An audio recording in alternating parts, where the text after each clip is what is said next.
O Senhor esteja convosco. Ele está no meio de nós. Proclamação do Evangelho de Jesus Cristo, segundo Lucas. Glória a vós, Senhor. Naquele tempo, a mãe e os irmãos de Jesus aproximaram-se, mas não podiam chegar perto dele por causa da multidão. Então anunciaram a Jesus: tua mãe e teus irmãos estão aí fora e querem te ver. Jesus respondeu: minha mãe e meus irmãos são aqueles que ouvem a palavra de Deus e a põem em prática. Palavra da salvação. Glória a vós, Senhor.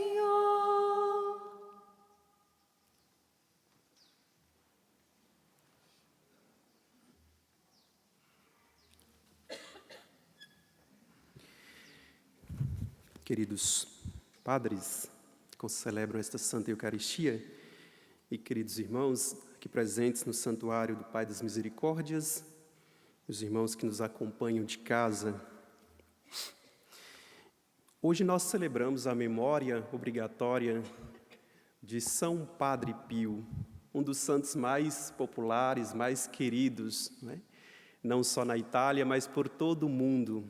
São Padre Pio, ele faleceu há pouco tempo, não tem nem 60 anos, não é? Por isso, muitos aqui, inclusive, devem ter nascido, não é? Até antes mesmo dele morrer, morreu em 1968. Por isso, um santo que fala tanto ao nosso tempo. Também por ser um dos santos mais extraordinários que a Igreja já teve. Ele que era um frade capuchinho, os frades menores, não é? Tornou-se muito conhecido no mundo pelos seus múltiplos, seus vários dons. É interessante, é o único padre na história da Igreja que teve os estigmas de Jesus. Padre Pio teve os estigmas. Até então, na história da Igreja, nunca se tinha visto nenhum sacerdote, né? Isso devia ser comum, uma vez que o sacerdote é persona Cristo. Então, não é? Padre Pio é o primeiro sacerdote onde aparecem os estigmas de nosso Senhor. A minha saudação, não é, aos muitos filhos de Padre Pio, filhos espirituais, né, devotos do Padre Pio. Inclusive, tenho a graça, né, de ser devoto do Padre Pio. Desde antes da minha ordenação, eu escolhi, juntamente com São João Maria Vianney, para serem os meus intercessores junto de Deus, né? Também pelo exemplo deles. Um homem que se dedicou muito à confissão e à Santa Eucaristia. Tinha um amor extraordinário pela missa, não é? Então, quero, no início dessa homilia, começar com o pensamento do Padre Pio e concluí-la também com o pensamento dele. Perguntaram para o Padre Pio o seguinte: Padre Pio, por que choras na leitura do Evangelho? Por que choras tanto na leitura do Evangelho? Acabamos de escutar, não é? O Santo Evangelho. E a resposta do Padre Pio é surpreendente. Ele diz assim: vos parece pouco que um Deus converse com suas criaturas? Vos parece pouco que um Deus converse com os seus filhos? No Evangelho nós ouvimos o próprio Deus falar a nós. É palavra de Deus, é palavra do Senhor. Na liturgia da palavra, então, ele nos falou. E eu quero rapidamente trazer aqui, não é, o coração, não é, o cerne, digamos assim, da liturgia da palavra, que é o Evangelho para a nossa reflexão. Aquilo que Deus nos falou e, a partir desta homilia, continua a nos falar. Diz São Lucas o seguinte, um Evangelho bem breve. Naquele tempo, a mãe e os irmãos de Jesus aproximaram-se, mas não podiam chegar perto dele por causa da multidão. Então anunciaram a Jesus: tua mãe e teus irmãos estão lá fora, estão aí fora e querem te ver. Vejam a resposta de nosso Senhor. Minha mãe e meus irmãos são aqueles que ouvem a palavra de Deus e a põem em prática. Minha mãe e meus irmãos são aqueles que ouvem a minha palavra e a põem em prática. Diante desta fala, não é, dos discípulos: olha, tua mãe e os teus irmãos estão lá fora. Jesus provavelmente estava ali em Cafarnaum, talvez na casa de Pedro, não é? onde ele viveu um bom tempo, seu ministério público, né? E a casa lotada, ele não conseguia sair, né? Então ele deu essa resposta. Aparentemente, né, levado por uma profunda ingenuidade, a gente pode achar que Jesus aqui estava fazendo uma desfeita à sua mãe, não é? Rebaixando a sua mãe. E os irmãos aqui, não é, são primos, pessoas provavelmente, não é, que tinham alguma consanguinidade com ele, não é, parente de sangue. Mas não, Jesus aqui na verdade está exaltando a sua mãe, a Virgem Maria, e não a denegrindo. Pelo contrário, ninguém mais que a Virgem Maria nesse mundo ouviu atentamente e cumpriu e praticou a palavra de Deus quanto ela. Ninguém mais do que ela. Ela é a maior, não é, a mais perfeita, mais excelsa discípula de nosso Senhor Jesus Cristo. E aí entendemos, né, aquilo que Santo Agostinho dizia, que antes mesmo de conceber no seu seio virginal, a Virgem Maria concebeu a palavra de Deus em seu coração. Ela foi gestada no coração. Então aqui Jesus está colocando a sua mãe, não é, no mais alto nível de elogio, ele está a elogiando. E Jesus mostra aqui que o fundamento do seu discipulado, da sua família espiritual, digamos assim, não é o parentesco de sangue, não é, carnal, mas não é, uma outra realidade, talvez não, maior ainda, superior à família espiritual, aquela que tem um fundamento, não é, no batismo, no santo batismo. No dia do batismo, todos nós nos tornamos, não é, membros do corpo místico de Cristo, nos tornamos família de Deus, filhos de Deus, né, e que tem, não é, vínculos não só para esse mundo, mas eternamente. Essa igreja que tem a dimensão, não é, peregrina, padecente, não é, e triunfante, ela não se acaba. Aqui, o parentesco, não que no céu nós não continuaremos parentes, os nossos parentes, e não que nós os reconheceremos, mas aqueles que são casados, por exemplo, o próprio Jesus disse que no céu, né, seremos como anjos, ninguém vai se dar em casamento ou receber o outro em casamento, né? Mas a família de nosso Senhor, ela é eterna, que coisa extraordinária, né? Aqui poderíamos falar tantas coisas, tanto da família biológica da qual recebemos, inclusive a vida, mas também da família espiritual. Eu quero brevemente ficar só na família espiritual, essa da qual Jesus fala hoje, não é? Na família espiritual, na Santa Igreja, não é? Nós recebemos tudo o que nos é necessário para a nossa salvação. O maior, não é, o mais perfeito, não é, dom, podemos dizer assim, é o que nós receberemos agora. É o próprio Senhor que nos dá. Na hora da comunhão nós o receberemos, não é, ressuscitado em corpo, sangue, alma e divindade.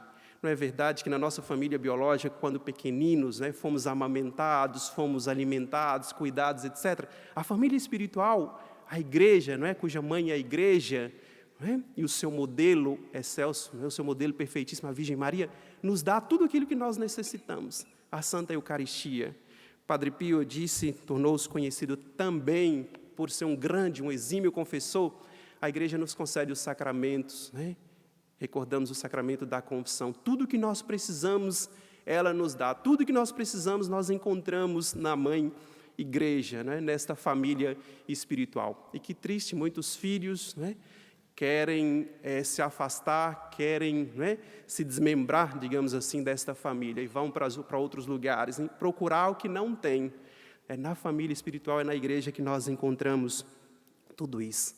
Meus queridos irmãos, a Virgem Maria, como eu dizia, é aquela que ouviu atentamente, não é, sem nenhum ruído, a palavra de Deus, e mais do que ouvir, ela cumpriu a palavra de Deus. E o fruto, a consequência de tudo isso, né, é aquilo que nós sabemos, a mãe de Deus, a toda santa, não é? A Virgem Maria teve a sua colaboração, claro, Deus a escolheu, ela foi concebida sem pecado, mas ela teve a sua colaboração de ouvir, não é? Como vai dizer São Lucas lá no capítulo 2, não é? Versículo 51, ela ouvia, não é? E guardava tudo aquilo no coração, meditava sobre aquilo.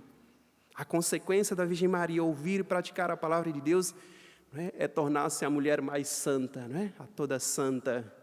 A consequência de Padre Pio, não é? Ouvir e praticar a palavra de Deus, porque o mais importante na vida do Padre Pio não são os dons extraordinários. Bilocação, por exemplo, ele tinha esse dom de estar em 2 lugares ao mesmo tempo. Dons, né, de clarividência, tantos e tantos dons de milagres, são inúmeros dons. Não eram os estigmas que apareceram no seu corpo. Isso não era o mais importante. O mais importante na vida do Padre Pio, e o que tornou um grande santo, foi ouvir a palavra de Deus. E era um homem de muita oração. E praticá-la. Olha o efeito, olha a consequência na vida dele. Todos nós hoje veneramos, todos nós hoje olhamos para a vida desse homem como um luzeiro, como uma seta, né, que nos indica o céu. Por causa dessa obediência, por causa da vivência da palavra de Deus, escutar e ouvir. Todos nós estamos escutando a palavra de Deus, né? Do Padre, a partir do Padre, cada um de vocês aqui, você que está em casa também. E a pergunta que devemos nos fazer é a seguinte: esta palavra que eu estou ouvindo, eu estou permitindo que ela tome vida, que ela se encarne em mim? Eu permito, né, que ela se torne vida em mim?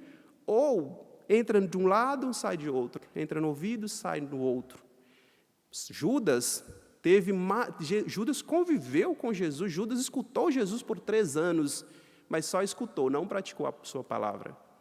A Virgem Maria, Padre Pio e tantos santos só se tornaram quem se tornaram porque, além de ouvir, praticaram a palavra de Deus. Olhando para a sua vida hoje, vamos trazer para as nossas vidas, o que se pode dizer de você? Que a palavra de Deus tem realizado, não é, prodígios na sua vida? Que a palavra de Deus tem transformado a sua vida, mudado a sua vida? Ou você é a mesma do ano passado, sei lá, não é? De 10 anos atrás, como se estivesse parado no tempo, está estagnado espiritualmente falando. O que mudou só foi a aparência física, aquilo que está, não é? Aquilo que é impossível, não é? Evitá-lo por causa da caducidade das coisas, não é? Do envelhecimento das coisas, do devir das coisas, as coisas passam. Como está a tua vida espiritual? A palavra de Deus tem transformado? Você tem permitido isso? Essa pergunta que eu quero deixar para cada um de nós nesta Santa Missa. Não é? O que a palavra de Deus tem feito? O que nós temos permitido que ela faça nas nossas vidas? Como prometi, concluo esta homilia. Foi perguntado também para o Padre Pio em relação ao ofertório. Ele que celebrava a missa de 3 horas, por exemplo, né? E as pessoas ficavam impressionadas, ficavam impactadas, aquelas que participavam com ele. E diz que até um pequeno parênteses, uma época o Padre Pio disse que aqueles que participam da missa olhando no relógio é porque pouco ama. Os que participam da missa com pressa, querendo ir embora logo, esse padre está falando demais, é porque o amor é muito pequenino ou inexistente. Não é? Pensemos sobre isso também. Então foi perguntado para o Padre Pio, e sobre o ofertório, Padre Pio? Ele diz assim, o ofertório é nessa hora que a alma é separada das coisas profanas. Terminou a homilia, vai começar o ofertório. As almas devem despojar das coisas mundanas. Agora se prepara para a chegada de Deus.